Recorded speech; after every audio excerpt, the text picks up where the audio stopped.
Well, welcome. This is a surprise birthday party for Kevin Brady. No, we're joking. We've been celebrating this all day, but it's a real honor for me to convene this roundtable discussion. My name is Peter Roscom. I chair the subcommittee on health at Ways and Means, and the purpose of today's discussion is to get feedback, in particular on the regulatory side. What I'd like to do is to recognize our chairman, Kevin Brady, who has the chance to be with us at the beginning and then has other responsibilities. So, Mr. Chairman, thank you for being with us today. Well, Chairman Roscom, thank you very much for your leadership, and you as well as Ranking Member Levin on this.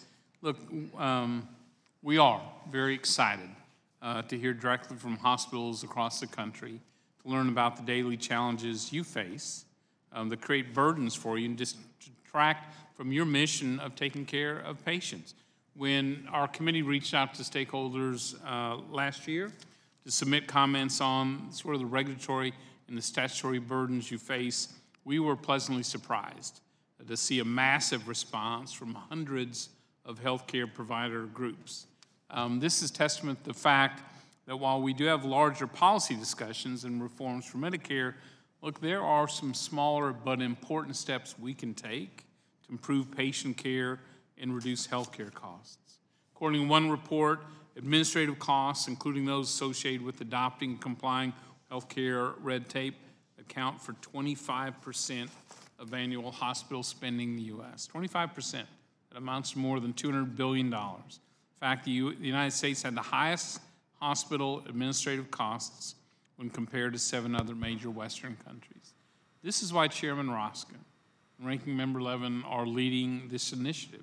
We think there are big opportunities here to improve patient care and reduce health care costs by essentially subtracting regulations that don't improve health care, that get in the way of coordinated care, that actually drive up health care costs. We think they're good, smart ideas on how to do this, and we think you're the ones who can best guide us in how we eliminate some of the red tape and regulation frankly don't help us provide better care and get in the way as well. So, look, I just want to join Chairman Roscom and Ranking Member in welcoming you, telling you just how committed we are to this process and to results, and thank you again for, I got a chance to read through the recommendations you're going to make last night, and they are exactly on point. So thank you very much. And Chairman, thank you very much, you and Mr. Levin, for having me.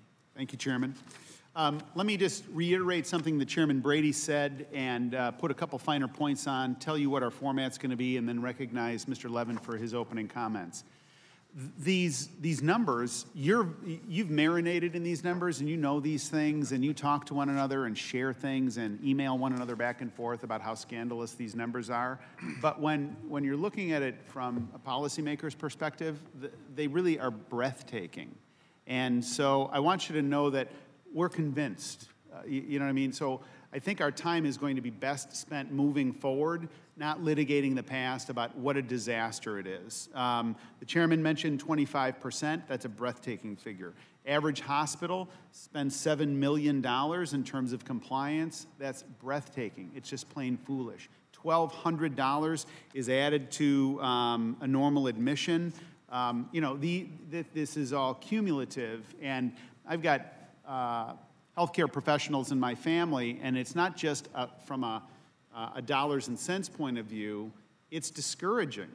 It's busy work. It's nonsense. It's cumulative, and it doesn't make any sense. So what we're trying to do is discern then between one person's patient protection and another person's regulatory burden. And therein lies the rub. But we're sophisticated people, all of us, and we're going to be able to be discerning about this. So our format today is we're going to hear from each of the five, or each of the witnesses for 5 minutes, and then we will open it up, and it'll be a kind of a Q&A type of format. So with that, I'd like to recognize Mr. Levin for his opening remarks.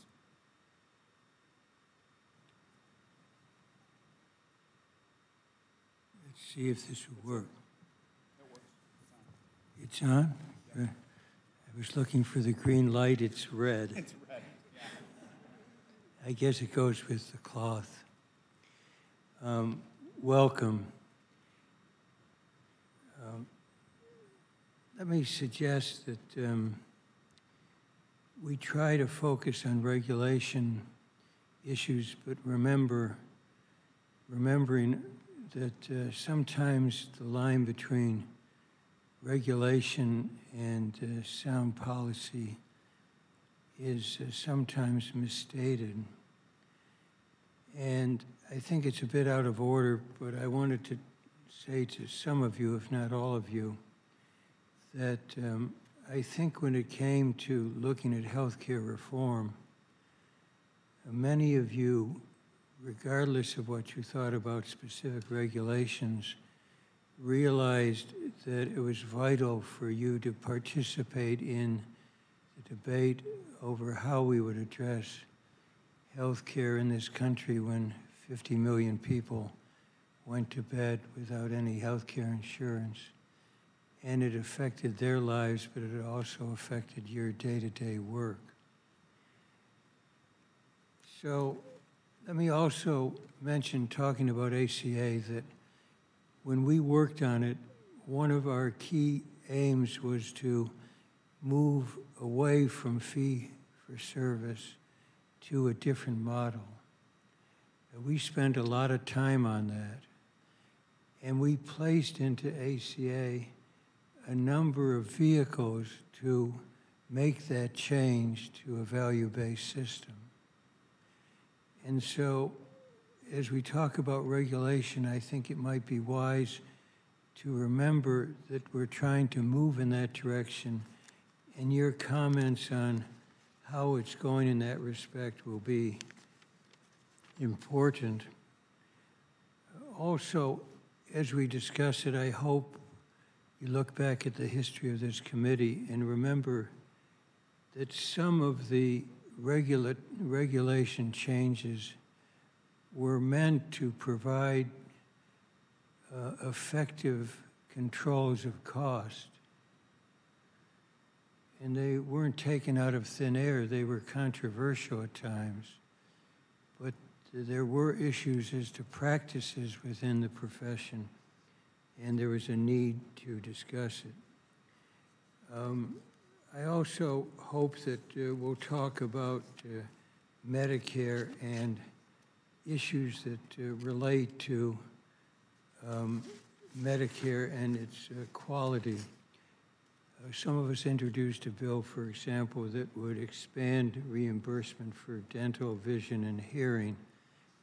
And while this is supposed to be just on regulation, I think we need to have some discussion of it. It may well be that you'll also want to talk about rules like the 3-day stay, because there are some provisions that clearly need to be re-examined. So let me conclude by saying this. If we're going to proceed on health care, Mr. Chairman, I think it's vital that we really try to, wherever we can, proceed on a bipartisan basis. Healthcare reform, unfortunately, I think, has had a deep partisan flavor to it. And we fought for years over ACA. And I think that really spilled into any discussions of further steps in healthcare reform, including the issue of regulation. Because I'll say this, Mr. Chairman, you know it.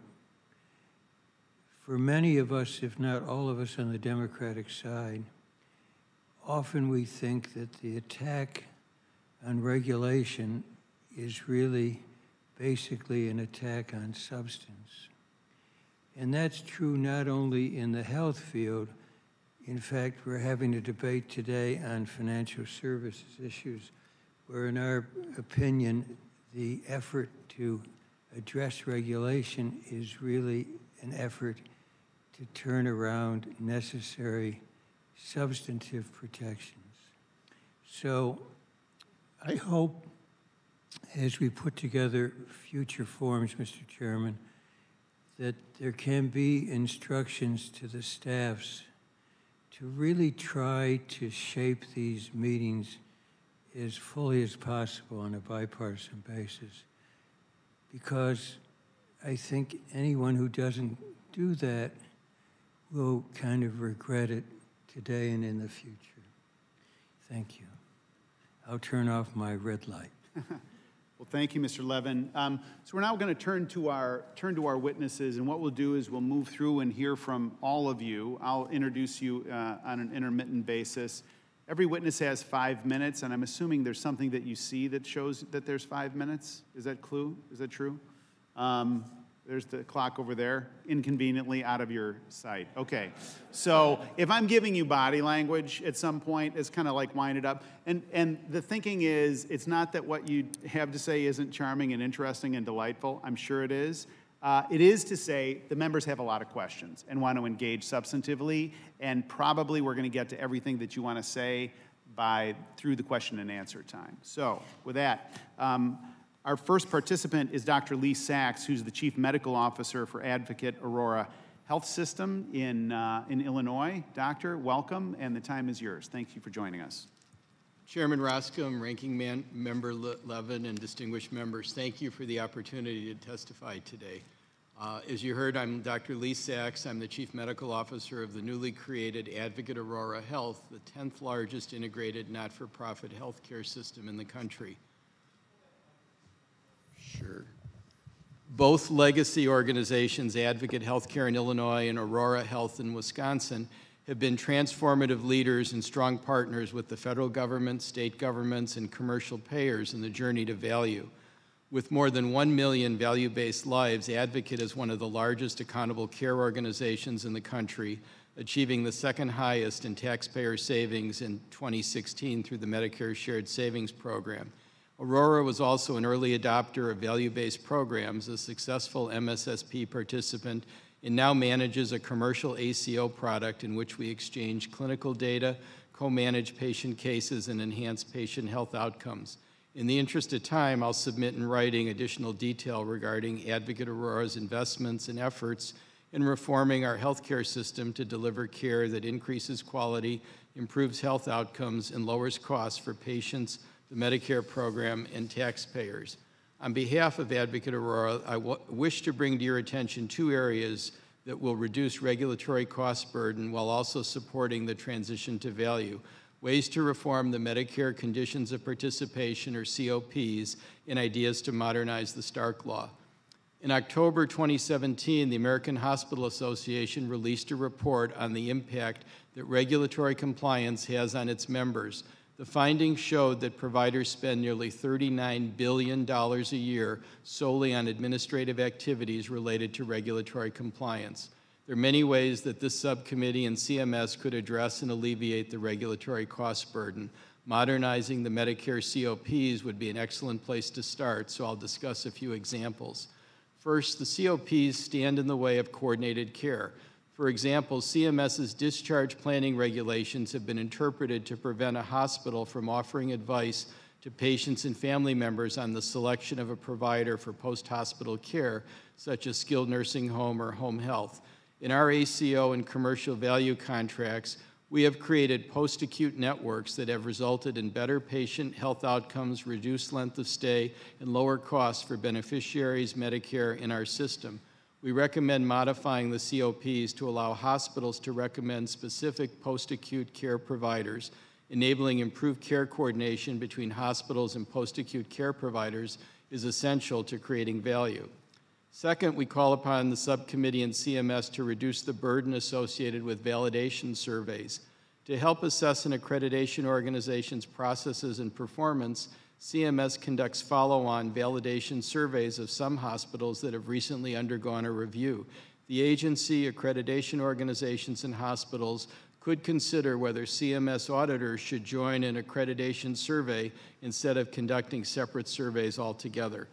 Finally, modernizing the outdated COPs regarding fire safety could improve efficiency in the system while still protecting patients and facilities from fire. I have examples related to kitchen exhaust ducts and operating operating room humidity that we could include as follow-up to the subcommittee, and I'd be happy to elaborate in the Q&A. So in short, we recommend a complete overhaul and audit of the COP requirements to ensure that all the regulations and code are current and up to date with modern practices and standards. As you all know, the Stark Law was originally enacted in 1989 with the intention of curbing self-referral and inappropriate or overutilization in Medicare. In principle, the law was necessary and well-intended, but now in 2018, it can impede the implementation of value-based care models by prohibiting essential financial arrangements. Advocate Aurora Health supports full-scale modernization of the Stark Law to eliminate the regulatory barriers it can impose on providers and integrated delivery systems. Finally, we've been very engaged with CMS by directly submitting ideas to better advance the country's transition to value. The requirement for wet signatures for submissions relative to our Medicare Shared Savings Program, for example, adds an extraordinary burden to our government program participation. Broader use of waivers from Medicare's 3-day stay within these programs could also open opportunities for better coordinated care. Again, I'm happy to go into more detail in the Q&A. In conclusion, Advocate Aurora Health stands ready to partner with you to achieve real relief and meaningful changes to benefit Medicare beneficiaries, providers, and to further relieve the pressure that the cost of health care has placed on our federal budget and the economy. Thank you again for the opportunity to testify before you today. I look forward to your questions. Thank you, Dr. Sachs. That's great insight. We appreciate it very much. Next, we'll hear from Dr. Christopher Ott, who is the Chief Medical Officer with the Hospital Corporation of America Physician Services Group. Doctor?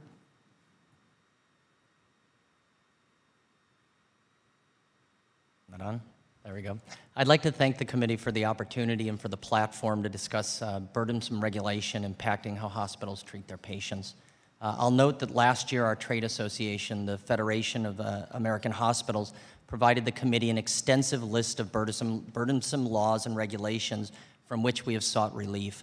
I want to focus on 2 of those issues today. First, I want to discuss our thoughts on redesigning Medicare's hospital value-based incentive program, including our strong support for MedPAC's engagement in the area. And second, I'd like to discuss the recent MedPAC policy recommendations regarding freestanding emergency departments. The redesign of Medicare's hospital value-based program. Now, I understand the committee is interested in hearing about redesigning the program, such as readmissions, hospital-acquired infections, specifically with regard to MedPAC's work in this space and the creation of these metrics. We generally support MedPAC's desire to reduce the number of measures, eliminate burden, and focus on measures that are meaningful to patients and providers. We have a number of concerns with the current program, including that quality metrics are just simply behind the times, both in terms of what's being measured and the time lag between reporting and receiving feedback. For example, the mortality statistics that I receive from CMS are 9 to 12 months behind the time. It's difficult to do process improvement in any environment where your data is coming back 9 to 12 months and it's not patient-specific identified so that we can look at our processes across the enterprise to make change. We also have concerns with Hospital Compare and the star rating program. As you explore overhauling the current incentives program, we also encourage an overhaul of the corresponding star rating. Second thing I just wanted to discuss briefly was off-campus emergency departments based off MedPAC's recent commentary about a week ago. MedPAC recently approved 2 recommendations to Congress regarding standalone ED services that will be in their June report, one for rural areas and one for urban areas. Rather than basing these recommendations on critically important claims-based data, they use limited data largely from interviews and anecdotes. I'm supportive of the flexibility the MedPAC recommendation awards to rural standalone EDs. The flexibility of those recommendations gives rural facilities the acknowledgement and very clear evidence that they need or may be facing closure, and so the ability to transform their facilities into a higher acuity ambulatory setting rather than an inpatient setting is important. However, I have serious concerns that the urban standalone ED recommendation goes in the opposite direction of giving urban standalone EDs a mandated cut. If adopted through regulation or legislation, this recommendation would reduce access points for patients and diminish their treatment options. The recommendation does not account for the type of facilities that HCA Healthcare has, which are all hospital-affiliated standalone emergency departments. Our facilities are an access point in a continuum of care that goes from telehealth all the way to tertiary ICUs. Our hospital-affiliated standalones have high acuity patients, as evidenced by the numbers that are admitted through our standalone emergency departments. They take insurance, including Medicare and Medicaid. They're fully staffed 24/7. They're part of their emergency medicine response networks. They all have access to my specialist call panels and to the infrastructure of their affiliated hospital, and they all abide by EMTALA obligations. Our hospital-affiliated standalone EDs enable us to improve outcomes by starting care earlier for patients so they can be directly admitted into the hospital, and this type of timely intervention is critical, particularly for patients in cases of stroke, heart attack, and trauma. Again, I thank you, and I'd be happy to answer any questions. Thank you, Doctor, very much. Next, we'll hear from Dr. Brian Alsip, the Executive Vice President and Chief Medical Officer from the University Health System of San Antonio. Doctor? Thank you, Mr. Chairman, and thanks to the Subcommittee on Health for hosting today's roundtable. It's vitally important that we find the right balance between patient care and the demands of regulatory compliance. So we appreciate the opportunity today to explore that question. University Health System, where I work, is among hundreds of hospitals nationally that care for uninsured patients and many other people who face financial and social hardships. These essential hospitals are the backbone of the nation's healthcare safety net, which care for populations and communities with high rates of poverty, homelessness, food insecurity, and other risk factors that influence health and healthcare outcomes. In that context, adjusting quality measures for these socioeconomic factors is essential to enhancing how we deliver care, to reducing the cost of that care, and to improving the health of our patients and our communities. Because these social determinants play such a large role in the health disparities, we must account for their influence in order to maximize the benefits of healthcare that our nation provides. Quality reporting must be built on a strong foundation of standardized and risk-adjusted metrics that yield meaningful data for both hospitals and for patients.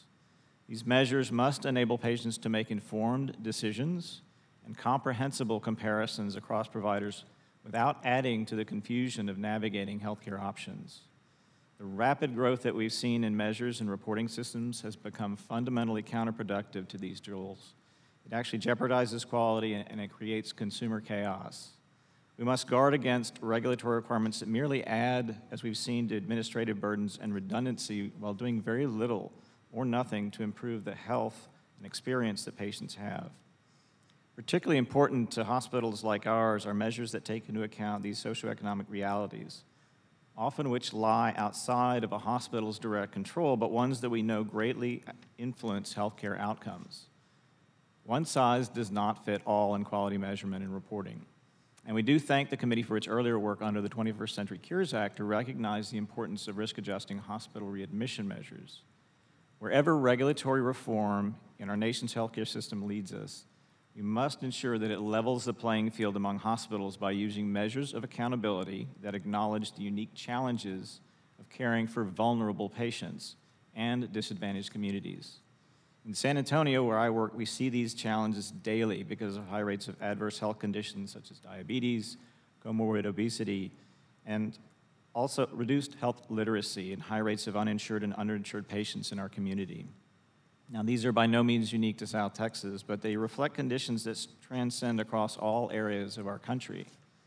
We must recognize that the consequences of excessive regulatory burdens result in the diversion of clinical staff from patient care.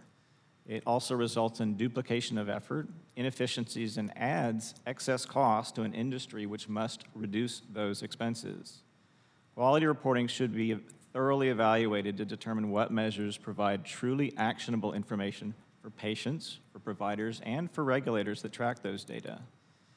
Every week in my work, I hear from at least one patient or family member who tells me they are confused by rating systems, they're frustrated by providers that spend more time on computers than talking to them, and they're overwhelmed by the administrative complexity that causes mental anguish, which often exceeds physical pain. We must focus on the patients first and build our systems of measurement and accountability around what is most meaningful to them. Thank you. I look forward to the Q&A session. Thank you very much. Next, we'll hear from Leslie Marsh, who is the CEO of Lexington Regional Health Center. Thank you. I'd like to also thank Representative Smith. He's been a wonderful representative for District 3, and he has taken time out of his very busy schedule to come and visit us. And this is brought to you and approved by Adrian Smith for Congress. All done. Nice. I'm the CEO of a small rural hospital, a critical access hospital in Lexington, Nebraska, which is in south central Nebraska. We're a very diverse community. We have a meatpacking plant in that community, but we still look a lot like other rural hospitals. We have a lot of Latinos and Somalis, and so that does add another level of complexity in that we need to make sure we can communicate with people. But we definitely experience lowers. These people are sicker and poorer, and they have poorer social determinants of health as well. So we're really interested in being able to be there to provide care to these very sick people. We also have a large economic impact on the community. Just looking at it from a high-level perspective, we inject about $30 million back into, and direct and indirectly back into the community. And if we were to leave the community, the school system would fail, would not have as many funds. The Tyson, the meatpacking plant that employs 2,500 people, would not be able to stay in that area, and ultimately the rural community would, the infrastructure would crumble. So I'd just like to speak to you about a couple of different regulatory issues that we have, and I do appreciate the fact that you recognize that there is a real cost, and although we're rural and just a 25-bed hospital, we still do have to comply with all of the same regulations that every other larger hospital has to comply with, and that does come at a cost. One of the things I'd like to talk to you about is exclusive use. What that's really talking about is having a space that's specifically designed to allow for specialty services. So we have oncologists and cardiologists and pediatricians and pediatric oncologists and all different types of specialists that come into our community. And the exclusive use issue is really asking for a rebuild of facilities so that there's a special designated area for entrance, and also it's clear to everyone that there's a separate registration and waiting area. And while we have recently renovated and we are compliant with that, that is a costly endeavor. So I would just ask that you recognize that really these are much needed services for our community members.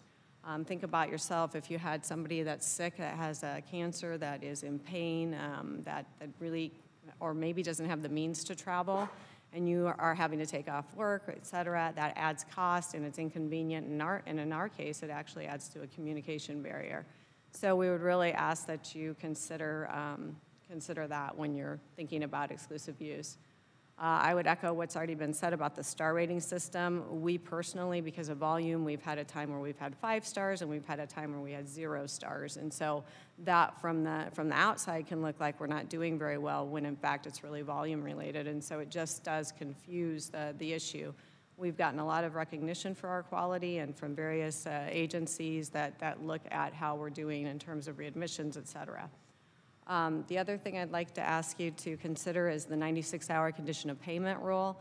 Our physicians, they are looking at the patient, they're recognizing, can they deliver care to the patient, but there is a biological bell curve as well. And so not everybody responds the same. They are not going to admit a patient that they don't feel they can take care of. The tertiary hospitals that are going to be accepting these patients don't really appreciate it when we call and ask them to accept a patient that they know we can care for.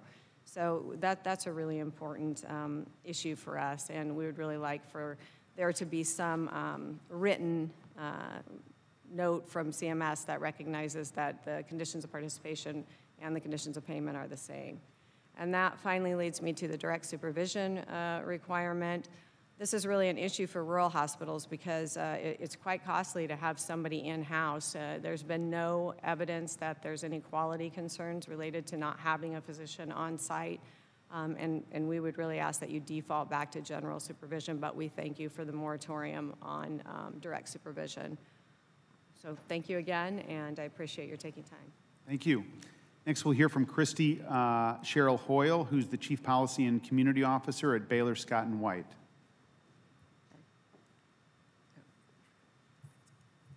Thank you very much for letting me be here today. I am representing Baylor Scott & White Health, which is the largest not-for-profit healthcare system in the state of Texas. We have over 50 hospitals, 6.6 million patient encounters, and 9,600 affiliated physicians within our organization. We are located in 18 congressional districts that include both rural and urban areas, and we are very engaged in alternative payment models and always seek to provide the highest quality, most efficient care to our patients. Thank you again for letting us talk about some of the barriers that we see with the alternative payment models. The Medicare Shared Savings Program, Track 1, we've been a member of, or been participating in this alternative payment model for a number of years.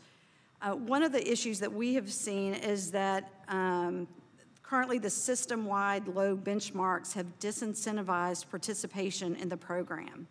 For example, our benchmark in 2016 was $8,913 per Medicare beneficiary, while the average benchmark for the rest of the ACOs was $10,888 per beneficiaries. Benchmarks should not punish entities that are already successful in an area, such as controlling cost or meeting a quality metric. We are also voluntarily participating in the comprehensive care for joint replacement. We've had excellent results in savings, quality, and patient experience. For example, in Temple, Texas, which is in Central Texas, our performance category is excellent, and we received $177,000 of reconciliation payment the first year of the program. Our doctors really like CJR. They think it's a very patient-centered program and promotes professional excellence. The challenge is we can't share this information. Hospitals should have access to Medicare data regardless of participation in the alternative payment models. This is how we learn, innovate, and improve. For example, the data we used between Baylor Scott & White Health and CMS did not authorize us to publish any information on the joint replacement data.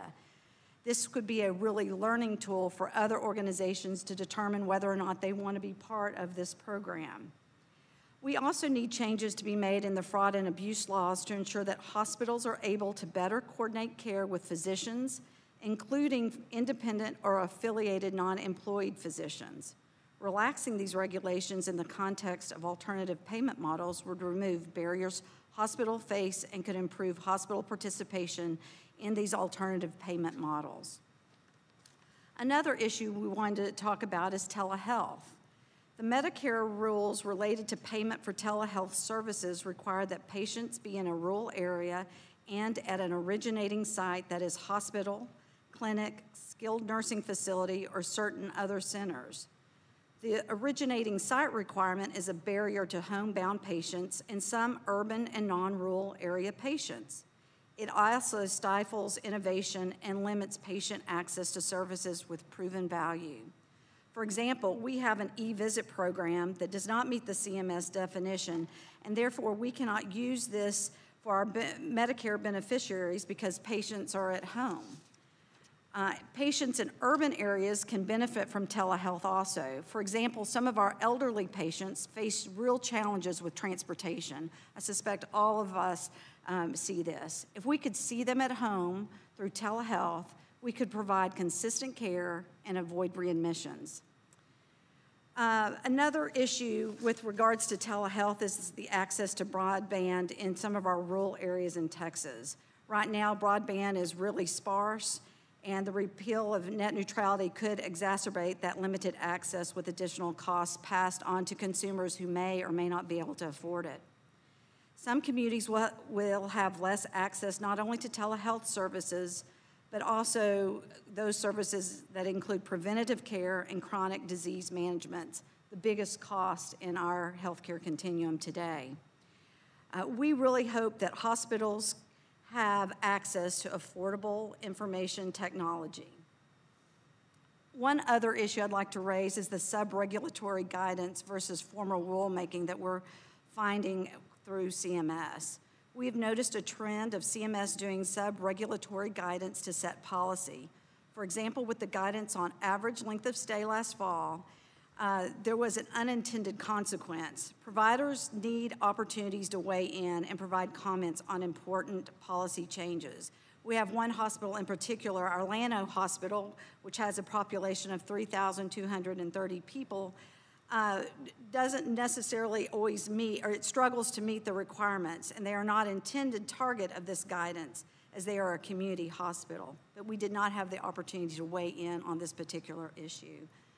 Thank you again for letting us be here and be a part of this conversation. Thank you very much.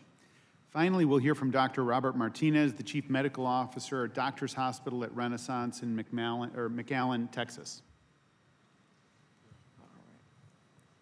Thank you. On behalf of PHA and Doctors Hospital at Renaissance, I appreciate the opportunity to identify and address some of the legislative and regulatory barriers that currently burden our hospitals and impede the transition to a value-based healthcare system. There are approximately 250 physician-owned hospitals in 34 states across our country.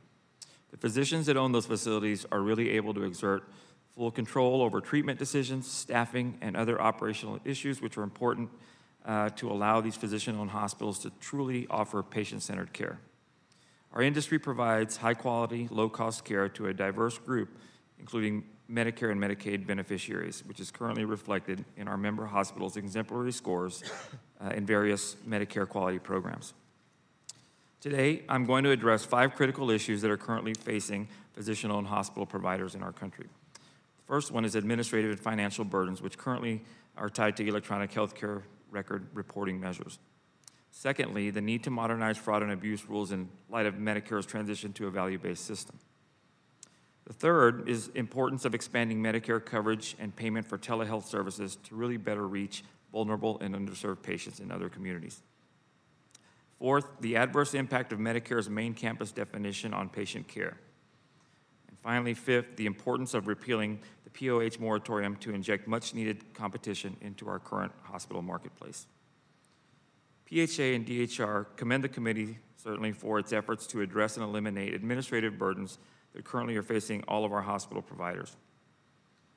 In the years following the ACA's enactment, POHs have struggled to adapt and to a myriad of new payment, delivery, and reporting rules which have been imposed upon them.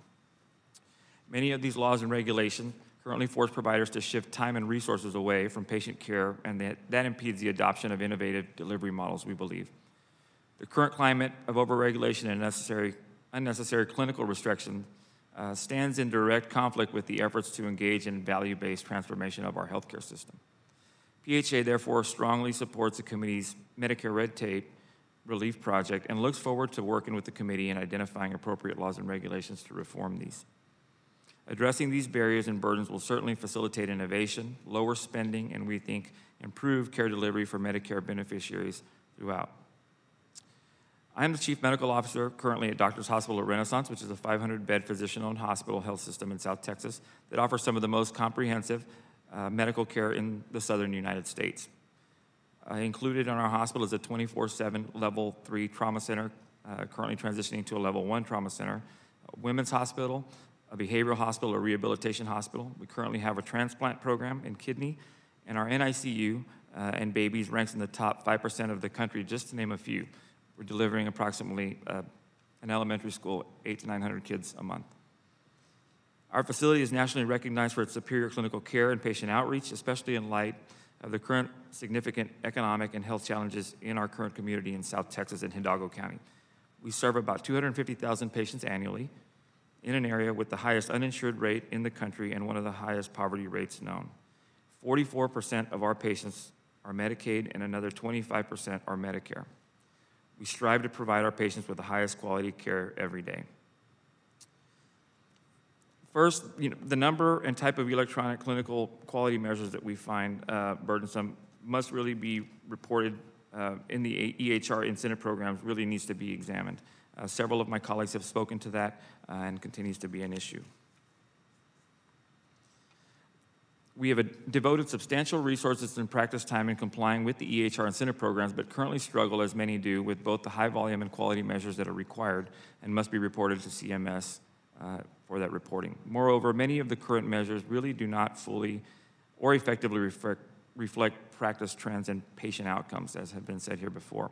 Efforts to improve EHR measures will empower patients to assess hospitals based on the relevant and meaningful metrics and enhance the quality of care furnished by providers. Second, I'd like to commend the committee for its focus certainly on improving and expanding the use of telehealth and Medicare programs and addressing the current barriers created by the systems and regulations. We feel that expanding Medicare coverage and payment for telehealth services will better ensure that patients receive the right care at the right time, particularly in rural and underserved communities. This is especially important in light of the increasing consolidation in the hospital market and the resultant patient access issues that we are currently having. Next, as Doctors Hospital Renaissance has experienced firsthand, unfortunately, the definition of main campus as it relates to physician ownership structure expansion in the Medicare regulations has significantly and unfairly restricted the ways that physician-owned hospitals can respond and meet the needs of their community as it continues to grow. CMS has adopted an unduly restricted definition of the main campus, which limits physician-owned hospitals that have been granted an exception and have demonstrated a clear need in their communities to grow. To address this issue, POHs have approved for expansion should be allowed to expand as any hospital would under this current Medicare certification. This change would then allow physician-owned hospitals to approve for expansion to better serve these patient populations in areas most in need of high-quality hospital services rather than face an arbitrary service limitation which was created by CMS rules years ago. Finally, I urge the committee to consider repealing the current moratorium on physician-owned hospitals expansion to address consolidation and inject a much-needed level of competition into our current hospital marketplace. The current consolidated marketplace has resulted in fewer treatment options and has increased costs for both Medicare programs and its patients. The moratorium established by the ACA unfairly restricts patient access to these healthcare quality providers in the Medicare program. Given POH's exemplary performance, as has been shown in Medicare quality programs, repealing the POH moratorium, we believe, is aligned with the committee's efforts to broadly promote value-based care. Doctor, I think we can get to the rest during the question and answer. We're done. So with your indulgence. So first of all, thank you all. It was insightful, put a lot of time into it, and it's obvious to us who are listening. Secondly, I want to pick up on something that Mr. Levin emphasized and just sort of pause and to think about where we are and what the opportunity that we have right now. What we're not doing is we're not relitigating the ACA. If you ask us, we have very different opinions, and we'll go right to our corners. What we're trying is not to fall into that temptation, because there's really no percentage in that. Instead, we're trying to pose a different question, and it's a question that you all have responded to, and I really appreciate the way in which you've responded to it. In other words, very forward-leaning, very specific. If we are smart about this, I think that as a group, we're going to be able to reflect back at some point in the future, back at this time now, if we're smart, and we figure out a way basically to push a wet noodle, because that's what we're proposing at this point, how to push a wet noodle. And we can do this. Mr. Levin pointed out that there's sort of a subtext to some of this, and well, we're not really interested in going after the substance of the argument. You take that point, and it's a legitimate point. I put it slightly in a different fashion, but we're saying the same thing. That is, one person's patient protection is another person's burdensome regulation. All right, I didn't hear a lot of patient protection being criticized today. I heard a lot of burdensome regulation. And so we're going to get into a time when members are able to ask questions, and we won't go just kind of around the horn. So if you've got a question to seek recognition, I'll come to you first, Pat, because I know you've got a question. But I think that let's kind of keep that mindset of identifying with some level of specificity what is it that we're trying to get rid of, and then kind of reverse engineer, and we can figure out, okay, this was driving this in the past, that this condition doesn't exist anymore, or it does. Clearly, the whole Stark thing, there's been a complete eclipse on the whole Stark discussion, and yet the statute lags. So let's use this time to make these inquiries and go a little bit deeper, and I'm going to invite members to press in a little bit further on this on the specificity side. So let's go in that direction. So, Mr. Meehan. Thank you, Chairman. And as a former federal prosecutor, I actually dealt with handling the Stark law enforcement. Hey, Pat, pull that thing closer. As Strom Thurmond said, move the machine closer to your mouth. Move it. As a former federal prosecutor, I dealt with the Stark law and enforcement and understood its principles. But we had a series of physicians in last week, and they were just discussing so clearly the frustrations that they have as you move to quality-based care and a model that allows the collaboration, that this is an impediment to it. I think we understand what the principle is. Can those of you in the hospital community very simply tell us where the Stark laws in your mind are creating problems and what we can do to fix it? So a couple areas. At HCA, I've got several double APMs. So in Kansas City and in Denver, we do CPC Plus. In East Florida, which Comprehensive Primary Care Plus. There you go, man. I'll get rid of the acronyms. And down in Florida, we do a Next Generation ACO, which was the #1 Next Gen ACO last year. The area where we run into this is not so much with the 5,000 docs I employ, right? Because when I employ a doc, I run them through fair market value, and I don't have Stark issues when I employ them and they run through an appropriate fair market value calculator.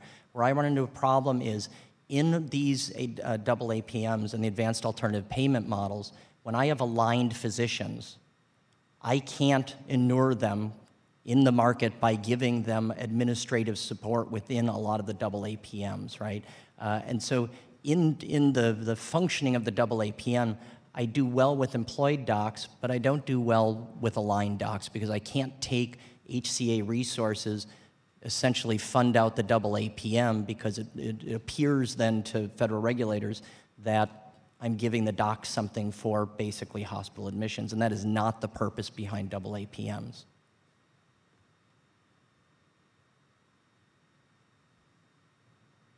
Anybody else have a specific Stark concern? Yeah, I'll jump in and similar to what Dr. Ott said, our clinically integrated network of 3,500 non-employed physicians, 1,500 employed, we want to move to one single electronic health record so that we can provide seamless care, since the vendors can't seem to get their act together and share meaningful clinical information. As our new system is moving to one vendor, all of the 3,500 aligned physicians are saying, how can you help me? Because the infrastructure, it's not just the money for investing in it, it's the technology, it's the support, it's the redesign of processes that they need help. What we find is that every physician arrangement that goes on in Advocate Aurora, our legal team has to spend an inordinate amount of time reviewing, and in many cases has to go to outside counsel and get a written opinion so that we feel comfortable. As we've acquired hospitals over the last 15 years, every single one of them in due diligence, we found things that could be a Stark violation. Yeah. And if I could just add on to that, I think what both the doctors are saying is currently it's a mother may I approach. You come and you ask, does this work? We proposed a safe harbor setup where there's a safe harbor that protects patient care, and that the default is that they comply.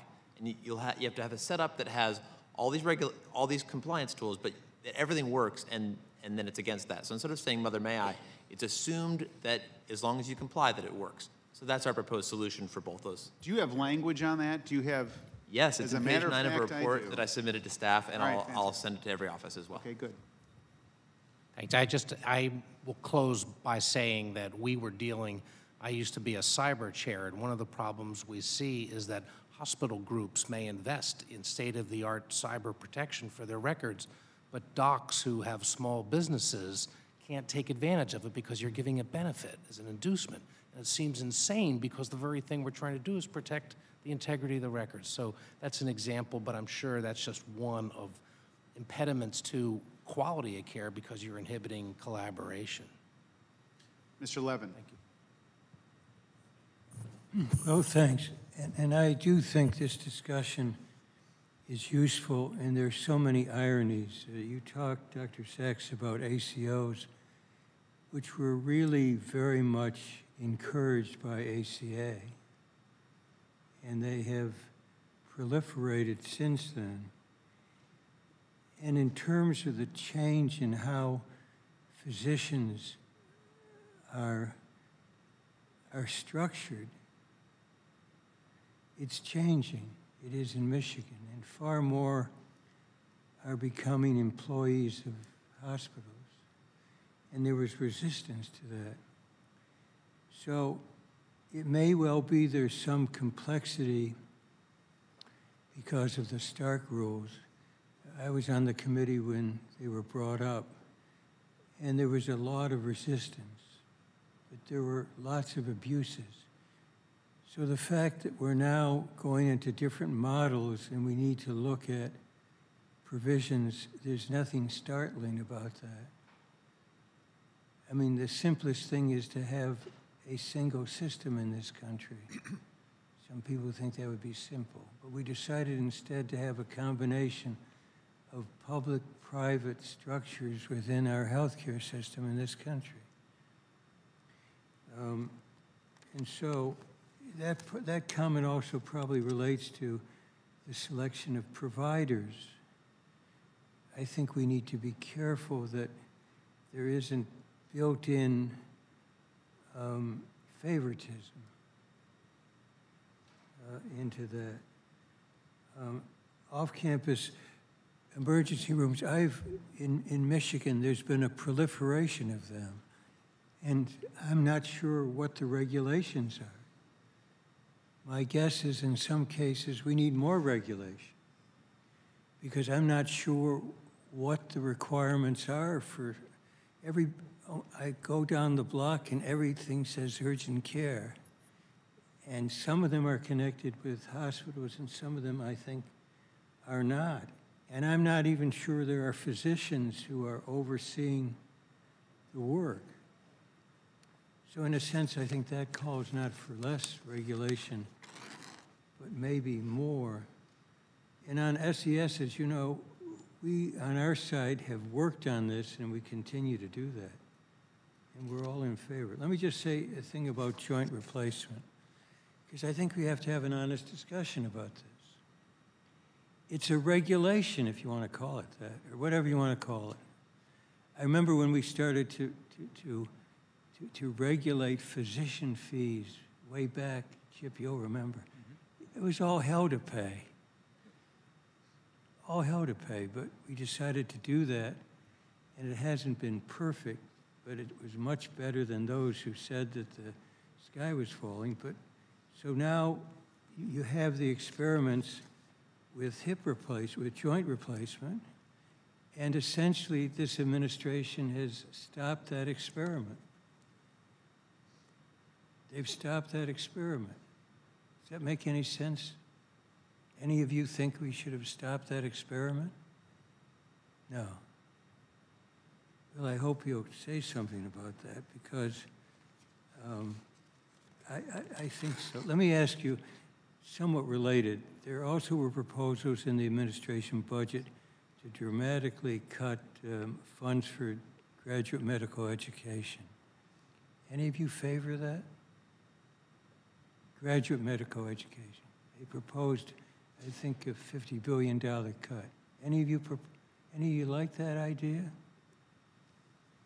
No, we have 3 teaching hospitals, 600 residents and fellows, and with work hour restrictions, they need more training rather than less to get the experience that I got when I trained in the 1970s, and it gets more and more expensive. So, our future healthcare needs of this country depend on training the next generation of clinicians. So I'll finish with this, because I want to ask Chip, because I think you were there. I forget, it was then HEW, the head of it, came and suggested we dramatically reduce graduate medical education because of the way it was paid for, right? Through Medicare, et cetera. And so we said, okay, how are you going to pay for it? If you're not doing it through the present system, which may not be the most sensible way to do it. And you may remember, he had no answer. I think it was Dr. Sullivan. Right. He had no answer. And so GM, graduate medical education, has remained controversial, but no one has come up with a way to replace it. And I think you dramatically cut it, and you're going to really move backwards. Chip, you remember that?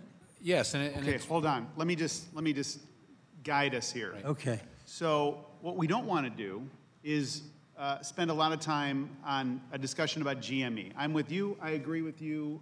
It's ridiculous. So let's stipulate that. Okay. Let's use the time to probe on the regulatory side. And I'm not trying to Bigfoot you, but we've got limited time. Let's use it well. So dump the GME stuff. Let's focus in on... Okay, I wanted, it does relate to what we're talking about. I'm sure it's like a Seinfeld episode. It'll all come together at the end. But let's not wait for Kramer to walk in the room. I've never seen Seinfeld. You're not missing much, so... Okay, Chip will talk about it later. Fair enough. Okay. Any other questions on regulation? No. Okay. Thank you. Mr. Smith. Thank you to all of our participants today. I think this is a particularly helpful discussion. I do want to point out, as many of you know, roughly 20% of the nation's population is rural. Only 9% of physicians serve in rural areas.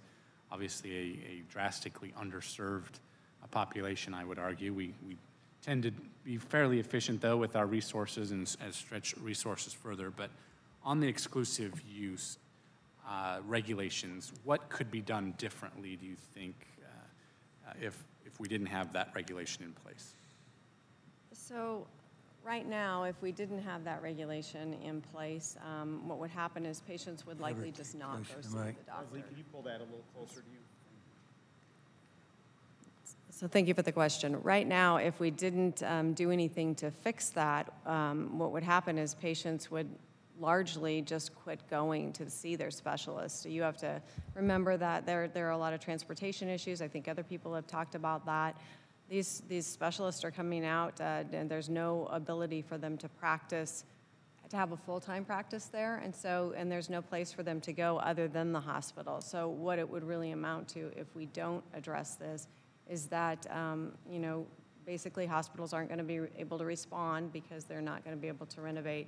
Patients will receive less care, less highly specialized care that they need when they need it, and then ultimately the economic impact of that will impact rural communities. The purpose of this regulation is...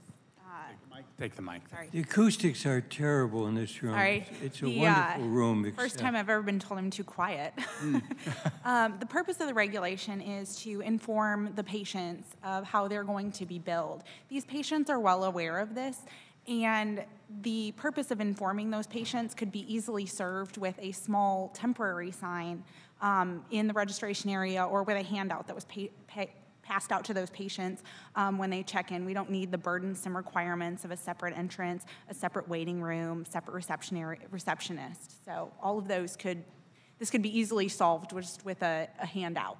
Okay. And really, that's really what we did before, is we did let patients know that they were going to be billed by their provider, by their specialist. So, anyone else wishing to comment?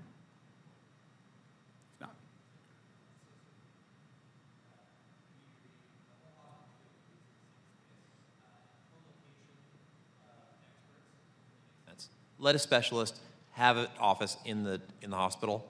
It's useless regulation, and it would make life impossibly simpler. So we have language on that as well that we can share. Good. Thank you. I yield back. Mr. Marchant. Thank you. And thanks, Christy, for being here. Baylor Scott and White does a great job in my community and across Texas, so thank you. When we begin to talk about telehealth, and it's a big subject that... Can you get that mic in front of you, because you're talking that way? Okay. In front of you. Yeah. Got to take a mic class. Yeah, that's good. When you start talking about telehealth, and we discussed it in this committee a lot, and we never seem to quite get there on telehealth. I've got a suburban district next to an urban district. are there any benefits to that, to the suburban, urban population, and not just the rural population? Absolutely. I mean, you know, what we find in our suburban communities is that we have people that just don't have access to transportation. And being able to take care of patients in their home and being able to do those e-visits makes a lot of sense, you know, for preventative care. And we believe with some of that it will drive down readmissions. So yes, I think there's a lot of benefit for our patients throughout the continuum to have access to that telehealth opportunity. So when you look at it from a regulatory standpoint, I think the abuse, the fear of abuse is the absolute reason why we feel that like there has to be some regulation in place. So how do you address that fear of abuse? Overbilling, you know, scams, just et cetera. How do you view that? And you looked at how you could assure us, regulators, that that system would work without a high incidence of abuse and fraud? I think it's a very good question. I know in Texas, because Texas just now was allowed at the last state legislative process to open up telehealth. I think we are the last state to allow telehealth in our state. So we're grappling with those issues at the state level as well. The reality is, I think the marketplace will set the payment. I mean, right now within the North Texas region, one of the big providers has said, you know, $45 per visit. I think the marketplace will give us an opportunity to kind of set what that rate is. You know, overutilization clearly is going to be something that we're going to have to grapple with. How do we make sure we don't overutilize telehealth? But I would rather have overutilization in a telehealth component than having people come to the hospital when they don't need to be in the hospital. It's a simpler exchange of information and oversight from a physician or nurse practitioner, you know, to really engage with a patient in the management of their own health care. You know, I think younger generations, I look at, you know, my daughter and how she uses her telephone, and then my parents, you know, how they can see this as an opportunity to really engage in the management of their health care.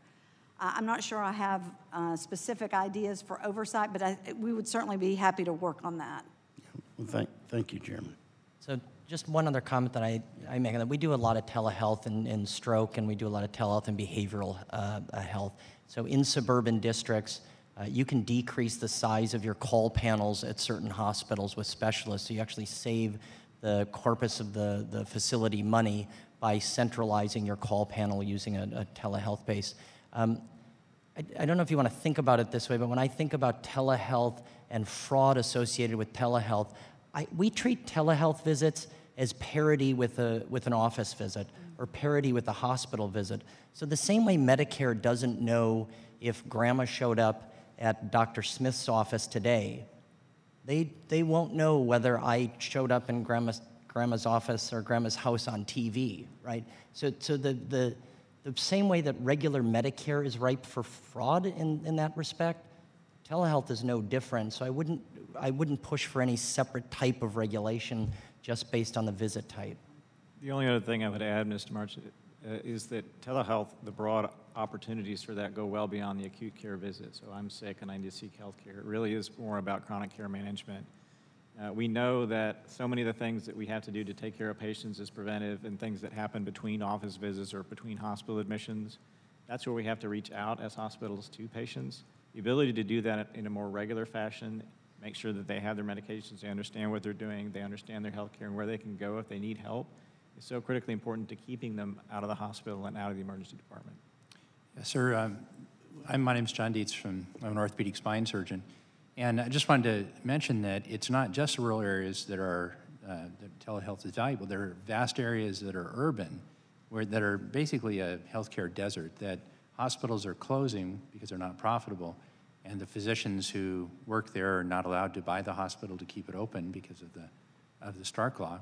And these urban populations also benefit, especially for a subspecialty service like orthopedic surgery or spine surgery, where the subspecialists are located in distant areas. So one of the major impediments in our group is malpractice, is how to structure the visit in a way where the physical exam that we are not allowed to do because we're not there is not exposing us to an undue malpractice risk. Thank you. And the administration could change this regulatorily. So in working with them, I know you're looking for some solutions that are legislative, others that are regulatory.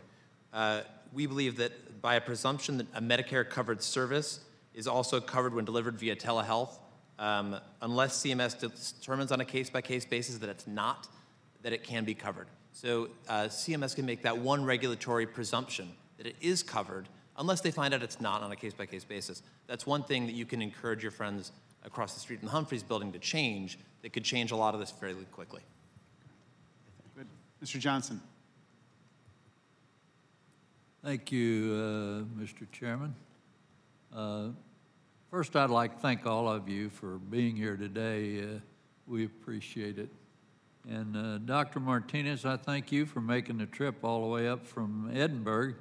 And I understand that DHR is a full-service physician-owned hospital with 513 beds, and I'm also told that nearly 44% of your patients are on Medicaid, and that there's only one public hospital in the area which has only 25 beds. Is that correct, yes or no? Well, thank you, and now I also understand that CMS has given your hospital an exception from the ban on physician-owned hospitals that would allow you to double the size of your hospital, but you haven't been able to expand despite that exception. You want to tell us about that?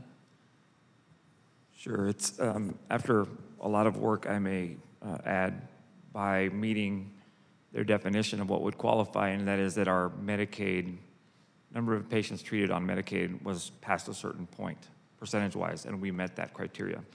However, what we're currently seeing is, would it really be worth putting an extra 500 beds on our current campus? What we're finding as we're taking better care of patients, hopefully keeping more of them out of the hospital and treating them in the right setting, the hospital should be only for the sickest patients. We're finding that communities throughout, where we are in the three county area are really in need, such as where this 25-bed hospital is.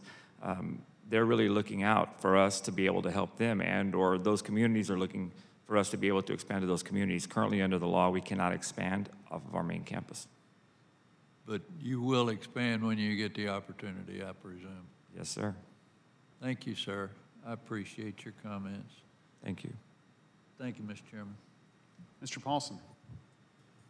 Thank you, and maybe I'm just going to follow up on Mr. Meehan's question, and maybe a couple of you can answer regarding Stark, but should we also be looking at the anti-kickback statute in the same light and work to reform the two laws at the same time? Would that make sense? Any thoughts or perspectives on that? Yes, absolutely. What happens when a Stark law is violated, as Mr. Meehan knows, the anti-kickback statutes also kicks in. And so you get civil monetary penalties under both areas. So it's a double jeopardy. Dr. Sachs was telling me earlier, the army of attorneys they pay to keep people out of Stark law problems. The only thing worse than that is if you do fall in violation, you get a double whammy of fines. And it's crippling economically. Good. Okay. A lot of nodding of heads, so that's good. All right. Good. Thank you, Mr. Chairman. A couple of questions.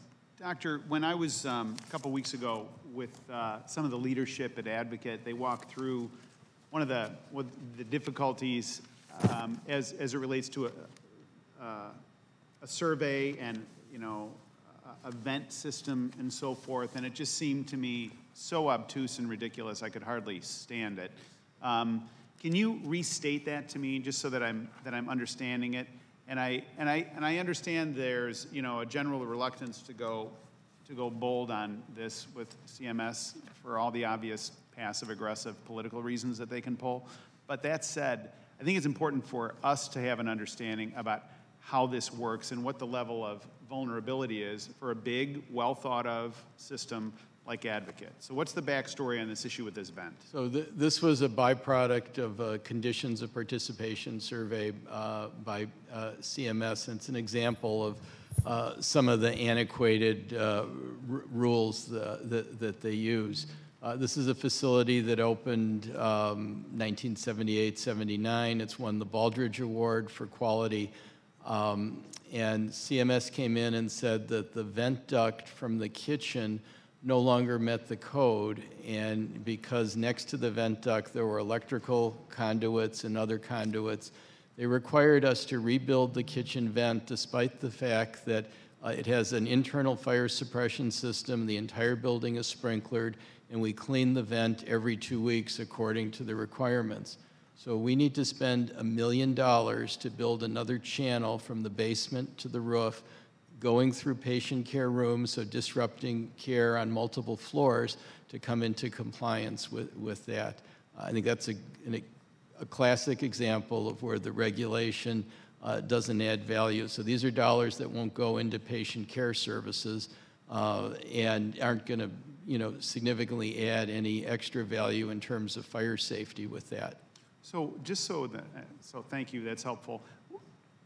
Was the regulation, is it an old regulation that's not kept pace with the normal building codes for the county and the municipal codes and all this other stuff? I mean, you're obviously opening a safe building where the fire chief comes through, for crying out loud, and says, oh yeah, it looks good. And now you got these guys. We've had multiple surveys over the years from the Illinois Department of Public Health, the local Downers Grove building inspectors, Joint Commission, and more recently DMV. None of them have ever cited this, but it's an antique, regulation that doesn't recognize current fire suppression and sprinklering, and says that you need a 2-hour fire barrier surrounding this kitchen vent.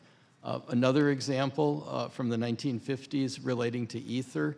When ether was used for anesthesia, it was a fire hazard, and as a result, there's requirements for minimal levels of humidity in the operating room. In the north, where we are, in the wintertime, humidity gets low, and in the arid southwest, the humidity is low, all year long.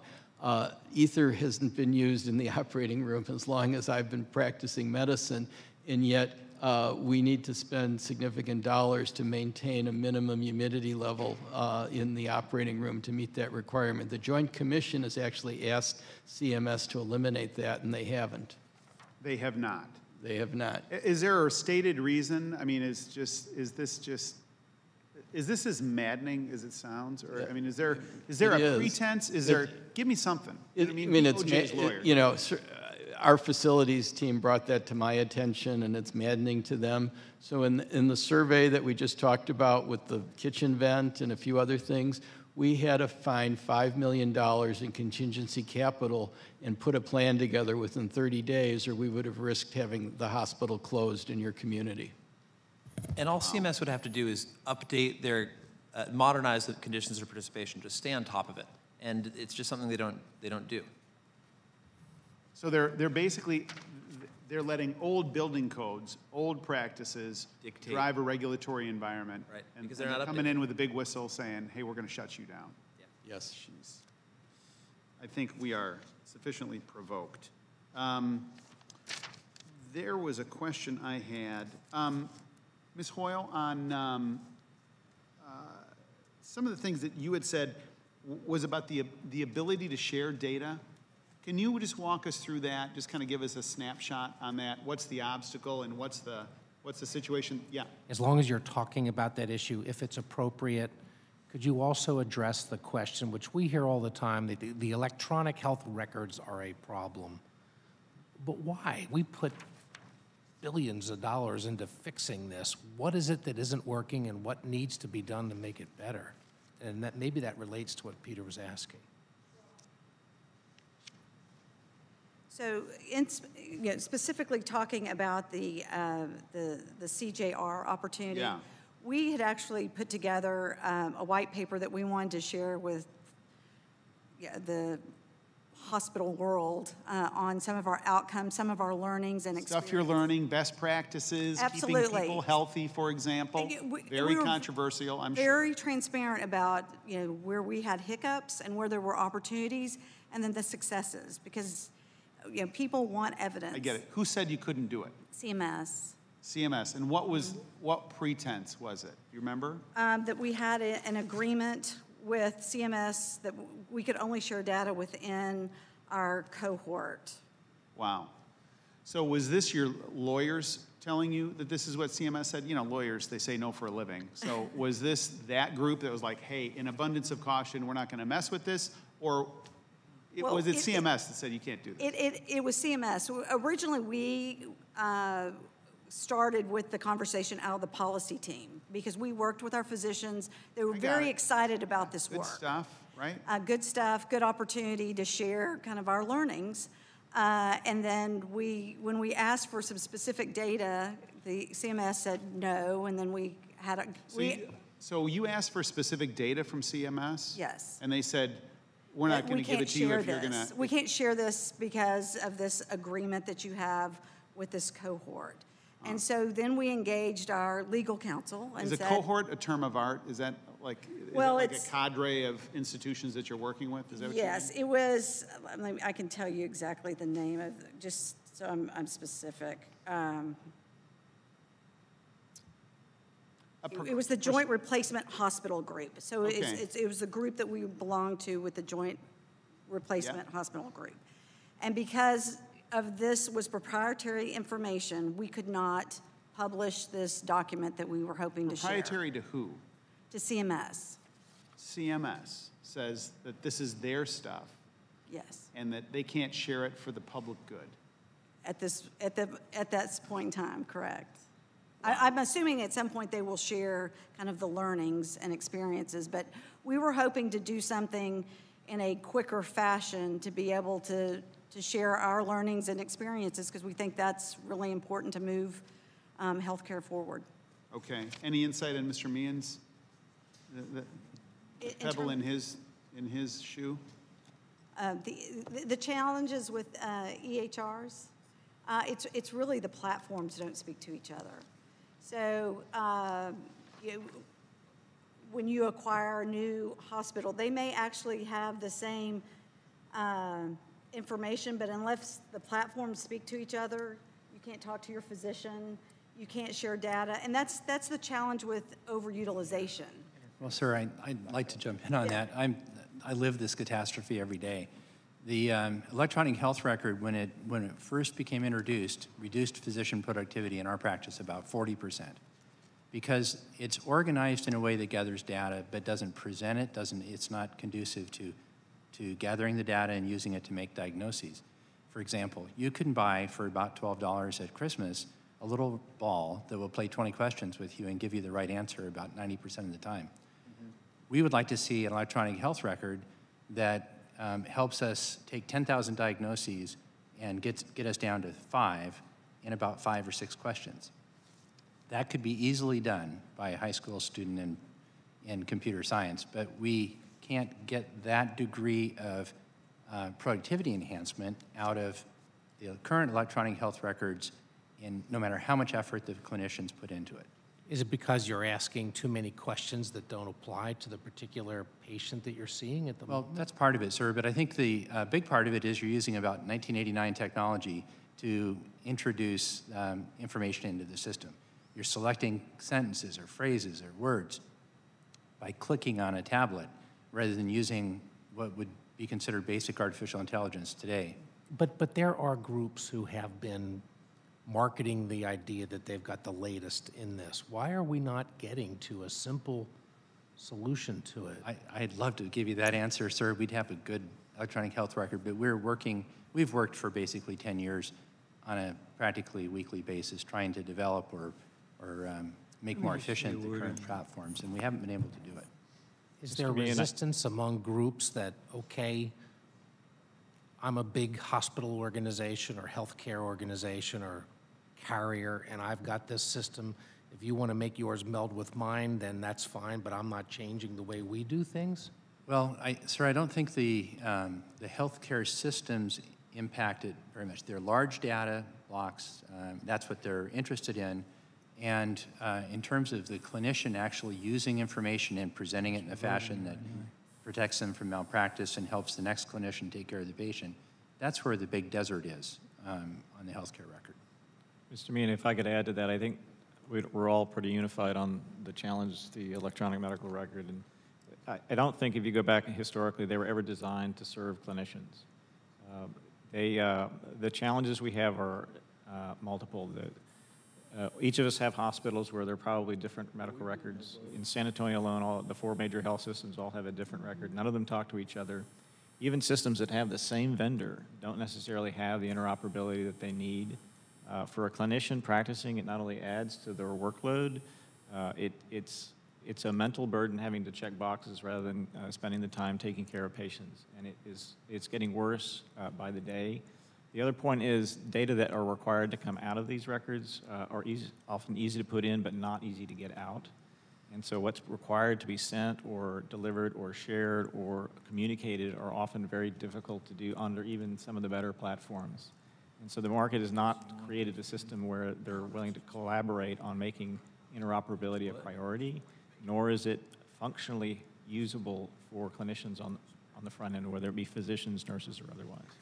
You know, an area where the unintended impact of regulation on the electronic health record, one of the challenges is that there is no unique patient identifier because you can't use the Social Security number because of HIPAA. So that's the starting point, that LESACs at one Advocate hospital is not always the same LESACs at the second hospital. And then you have all the different vendors and their incentives to be proprietary. Unlike banking, where any one of us can take a card and walk on any corner and get our account balance and withdraw cash or do a transaction, there's all kinds of opportunities to move healthcare forward, but this is an area where standardization and some regulation, pardon me for going the other way, probably could add value. Mr. Levin. Well, let me pick up that point. I mean, we're talking about the problems of regulation. It's painful for me to remember it because of an illness of my wife. You look back 10, 12 years ago at hospitals and how they were keeping records, including leading hospitals in this area, it was totally ineffective and irresponsible. Totally. Physicians would come in and they were trying to read written records of nurses, and often they didn't do that.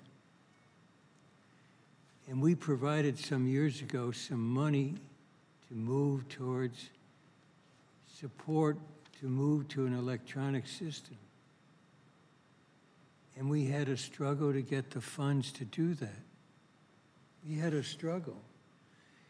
And we were unwilling to provide the funds that were necessary to develop a uniform electronic system in this country.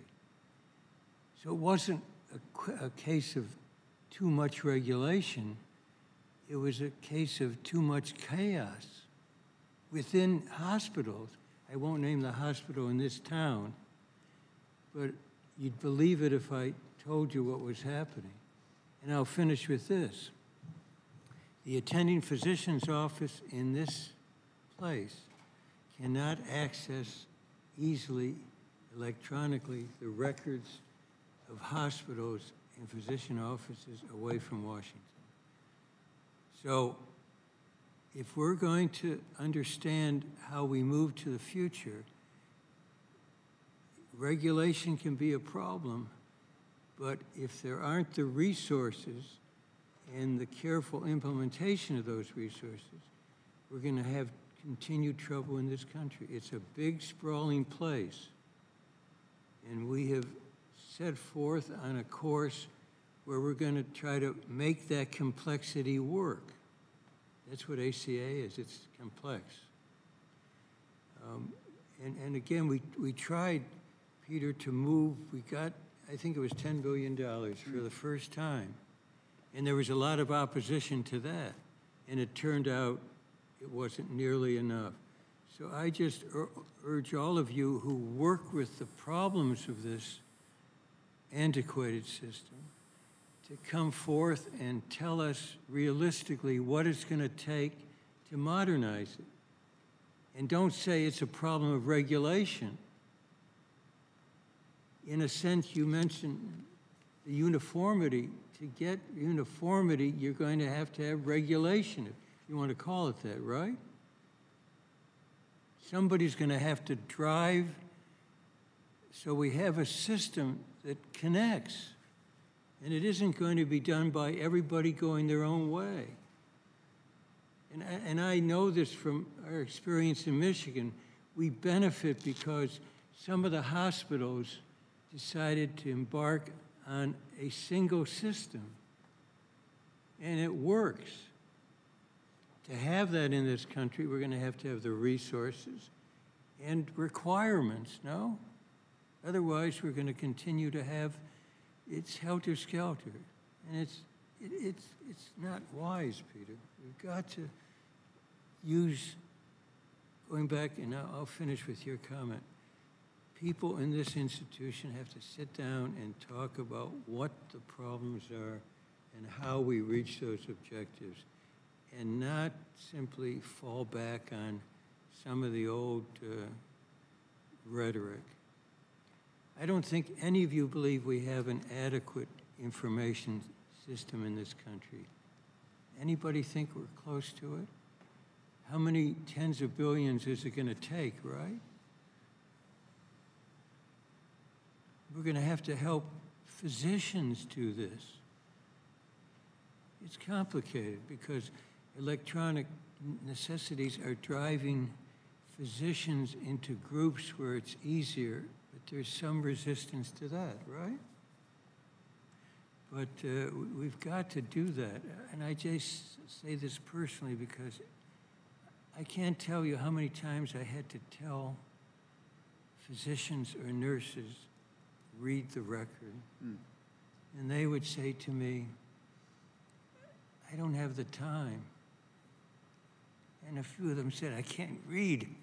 They think we lawyers are bad. You doctors are worse. Anyway, thanks. It's been useful, I hope. This has been useful. It's been a helpful discussion. We've tried to discipline ourselves, notwithstanding, going back and forth a little bit. But there's a real interest, I think, on both sides of the aisle for us to identify things that we can do smarter and better and faster and more nimble and just more able. And so your willingness to engage with us with this level of specificity, I found it helpful. I think Mr. Levin did, and I know the other members did as well. So I want to say thank you. We're going to continue to work on this. We're going to continue to drive this discussion.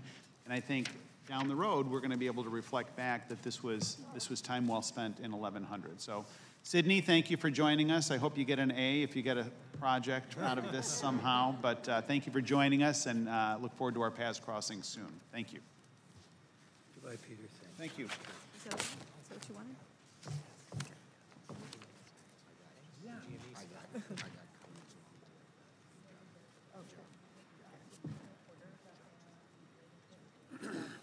Go easy on me.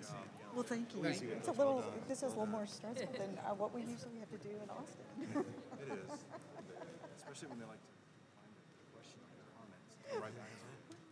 I couldn't think of what that group was called, but we spent 6 months trying to get that done. But thank you for all you did. So Chuck and I worked really closely together on all Chuck kinds of issues. He's just terrific. So we're Same. thank You you. earned that trip. Thank you. Yeah. Kenny just came over from Mexico and said, I understand you're a hockey day. Oh, awesome. Thank you, Lynn. I hope that's what you needed. Absolutely. Thank you. We appreciate it. Marshall. And I'll be seeing you, and let's sit down and figure out where. Absolutely. Since I work for Marissa. I feel like I work for Marissa. So. Yeah. We all work for Marissa.